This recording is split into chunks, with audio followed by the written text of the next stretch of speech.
প্রত্যেকটি পরিবারের জন্য, মানুষ নয়, পরিবার হিসাবে আমরা বাংলাদেশে কতগুলো পরিবার আছে সেই পরিবারগুলোকে আমরা নির্দিষ্ট করব এবং প্রতি পরিবারকে আমরা রাষ্ট্রের পক্ষ থেকে একটি ফ্যামিলি কার্ড দিব।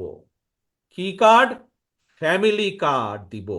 এখন জিজ্ঞেস করতে পারেন এই ফ্যামিলি কার্ডটি কি?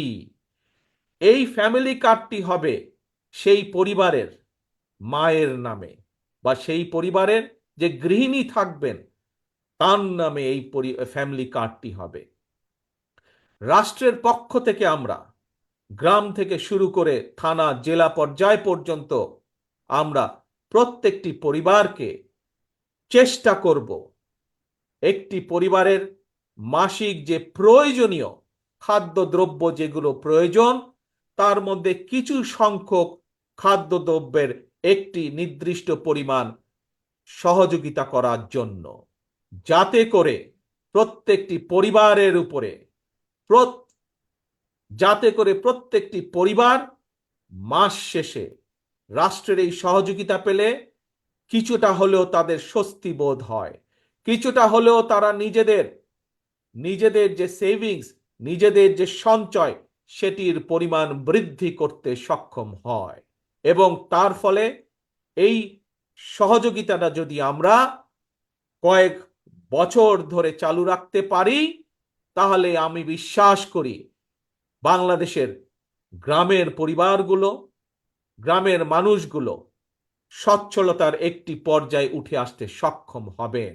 অর্থাৎ রাষ্ট্র সরাসরিভাবে প্রত্যেকটি পরিবারের পাশে রাষ্ট্রের সামর্থ্য অনুযায়ী প্রত্যেকটি পরিবারের পাশে দাঁড়ানোর চেষ্টা করবে, তাদেরকে সহযোগিতা করার চেষ্টা করবে, তাদেরকে সাহায্য করার চেষ্টা করবে, যাতে করে তারা স্বাবলম্বী হয়ে উঠতে পারে।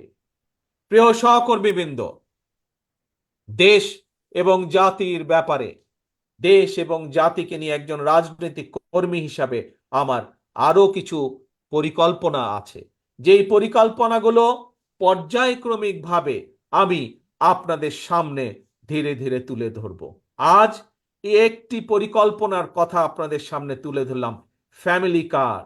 এবং এই কার্ডের, আমি আগেই বলেছি, এই কার্ডটি কার নামে হবে? এই কার্ডটি সেই পরিবারের গৃহিণী, 4 জনের একটি পরিবার, রাষ্ট্রের পক্ষ থেকে সহযোগিতা প্রদান করা হবে এবং এই ফ্যামিলি কার্ডটি হবে সেই পরিবারের মা বা সেই পরিবারের যে গৃহিণী থাকবেন তার নামে,